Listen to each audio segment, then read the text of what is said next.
Hello everyone. ये +2 class की business study का चैप्टर 9.1 के अंदर एक टॉपिक है फाइनेंशियल डिसीजन, वित्तीय निर्णय। वित्तीय निर्णय को 3 भागों में बांटा गया है, जिसमें से एक का नाम है इन्वेस्टमेंट डिसीजन, एक का नाम है फाइनेंशियल डिसीजन और एक है डिविडेंड डिसीजन। तो हम आज बात करने वाले हैं इन्वेस्टमेंट डिसीजन के बारे में, ठीक है। विनियोग निर्णय। तो इन्वेस्टमेंट डिसीजन का क्या मीनिंग है और इसके जो भी इफेक्टिव पॉइंट्स है वो बताएंगे। तो सबसे पहले आप समझिए कि विनियोग निर्णय इन्वेस्टमेंट डिसीजन का क्या मतलब है। तो विनियोग वर्ड से ही, इन्वेस्टमेंट शब्द से ही आप समझ गए होंगे कि भाई कहीं पे पैसा लगाना, मतलब इन्वेस्टमेंट करना के बारे में यहाँ पे बात होने वाली है, ठीक है। तो हम सबसे पहले बताएंगे आपको कि विनियोग निर्णय इसमें लिखा जो हुआ वो बता रहे हैं, इसका अभिप्राय उस संपत्ति से है या उन संपत्तियों के चयन करने से है जिनमें एक व्यवसाय द्वारा धन का विनियोग किया जाता है, ठीक है ना। जो व्यवसाय ने चयन किया हुआ है, एसेट्स को खरीद रखा है, मतलब सेलेक्ट किया हुआ है, तो एक उसमें व्यवसाय धन को लगाता है, इन्वेस्ट करता है। तो व्यवसाय के लिए जो संपत्तियां प्राप्त की जाती है वे 2 प्रकार की हो सकती हैं। आपको भी पता है, असेट्स 2 टाइप की होती हैं, आप अकाउंट पढ़ते हैं, एक करंट असेट्स और एक फिक्स्ड असेट्स। फिक्स्ड असेट्स क्या होता है, लंबे वर्ष के, लंबी अवधि के लिए ली जाती है। Current assets 1 year, with in 1 year के लिए, है ना। तो 1 साल के अंदर 10 रुपये पैसे में बदल देंगे हम उसको, तो वो हो गया हमारा करंट असेट्स। तो यहाँ पे इसी तरह इसने भी इसको 2 भागों में बांटा है। विनियोग निर्णय समझ गए होंगे ना आप, क्या है दोबारा बता देता हूँ मैं। उन संपत्तियों के चयन करने से है जिसमें एक व्यवसाय द्वारा धन का विनियोग किया जाता है, मतलब पैसा लगाना, कुछ चीज़ खरीदेंगे नहीं, क्या असेट्स खरीद ली, बिल्डिंग खरीद ली, मशीन खरीद ली, स्टॉक, डेटर, फर्नीचर, एनीवन, तो उसमें पैसा जो लगाएंगे, ठीक है ना, तो वो विनियोग निर्णय है। किस तरह से लगाना है, ठीक है ना, उसको इसने 2 भागों में बांट दिया।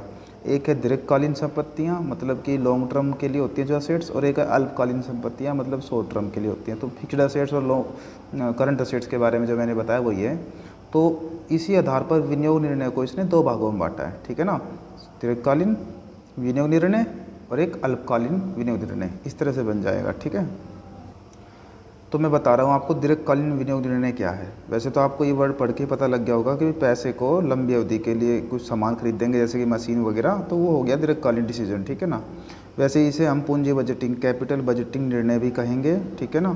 इसका संबंध दीर्घकालीन संपत्तियों में विनियोग करने से है। जैसे मैं बता ही रहा था आपको, उदाहरण के लिए एक नई मशीन क्रय करना, ठीक है ना, तो ये हमारा कौन सा डिसीजन हो जाएगा, दीर्घकालीन विनियोग निर्णय, क्योंकि ये लंबे अवधि के लिए लिया, लंबे अवधि तक जो लाभ अर्जित करना है उससे संबंधित होता है। फिर बात आ गई है अल्पकालीन विनियोग निर्णय, शॉर्ट टर्म इन्वेस्टमेंट डिसीजन, मतलब कि इसे कार्यशील पूंजी का प्रबंध भी कहते हैं, वर्किंग कैपिटल मैनेजमेंट भी बोलेंगे इसको, ठीक है। और इसका संबंध है जो अल्पकालीन संपत्तियों से। अल्पकालीन का मतलब है जो विद इन 1 ईयर, 1 साल की अवधि के लिए लगभग, जैसे कैश, स्टॉक, डेटर वगैरह वगैरह, ठीक है। तो ये हमारे आ जाएंगे अल्पकालीन डिसीजन के अंदर, भाई इसमें किस तरह से हम पैसा लगाते हैं। अब हमारे जो इन्वेस्टमेंट डिसीजन है उसको इफेक्ट करने वाले कोई ना कोई फैक्टर भी होंगे, ठीक है ना, जो प्रभावित करने वाले घटक है वो भी होंगे। तो वो भी 2 ही प्रकार के हो जाएंगे, जैसे कि एक तो दीर्घकालीन विनियोग निर्णय को प्रभावित करने वाले घटक, एक अल्पकालीन विनियोग निर्णय को प्रभावित करने वाले घटक। इस तरह से इन घटकों को भी 2 भागों में बांट देंगे, नोट कर लेना आप ये बात। विनियोग निर्णय को प्रभावित करने वाले घटक 2 हो गए, एक दीर्घकालीन विनियोग निर्णय को प्रभावित करने वाले घटक, एक अल्पकालीन को, ठीक है। तो मैं दीर्घकालीन के बारे में बताता हूँ कौन कौन से घटक प्रभावित करते हैं। इसमें से एक का नाम है परियोजना का रोकड़ प्रभाव, cash flow of the project. मतलब जैसे कि हम जानते हैं कि विनियोग निर्णय, जिसे हम पूंजी बजटिंग भी कहते हैं, का संबंध दीर्घकालीन संपत्तियों से है। दीर्घकालीन का मतलब होता है लंबी अवधि के लिए खरीदे गए, इन संपत्तियों पर अनेक वर्षों तक रोकड़ का आना व जाना, मतलब cash outflow and cash inflow लगा रहता है, ठीक है।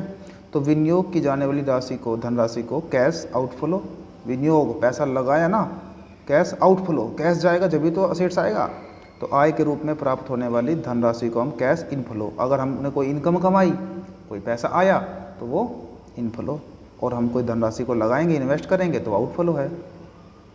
तो विनियोग निर्णय पर अंतिम फैसला लेने से पहले कैश आउटफ्लो और कैश इनफ्लो का गहन विश्लेषण करना होता है।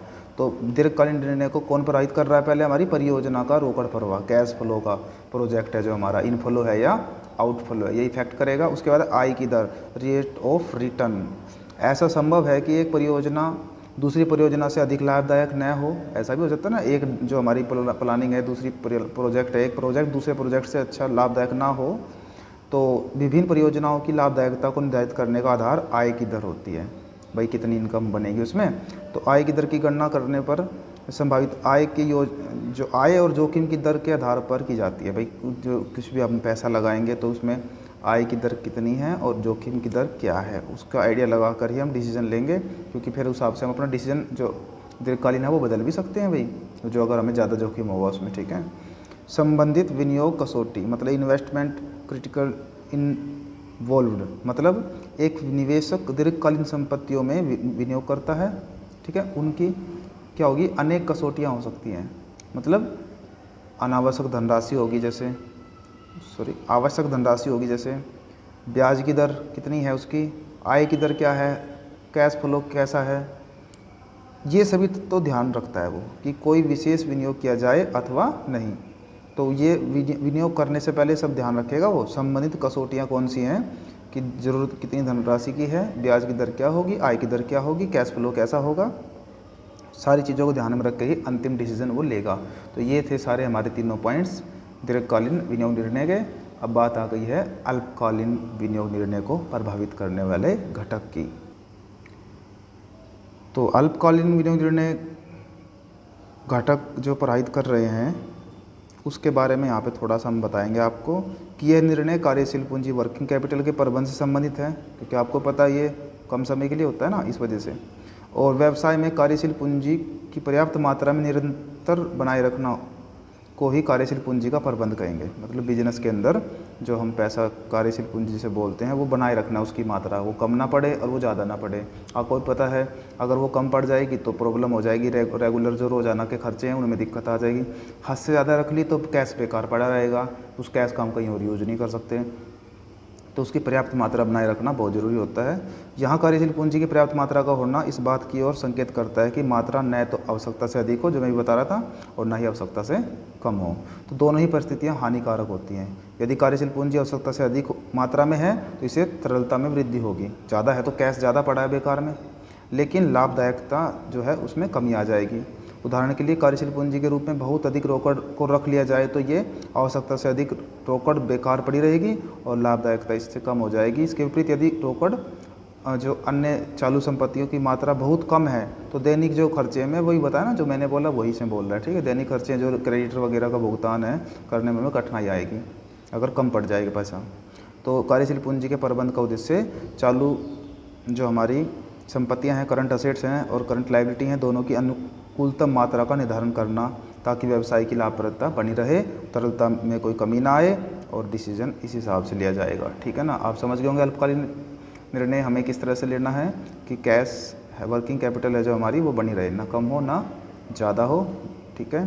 तो इस तरह से मैंने आपको बताया विनियोग निर्णय के बारे में, फिर उसको प्रभावित करने वाले घटकों के बारे में।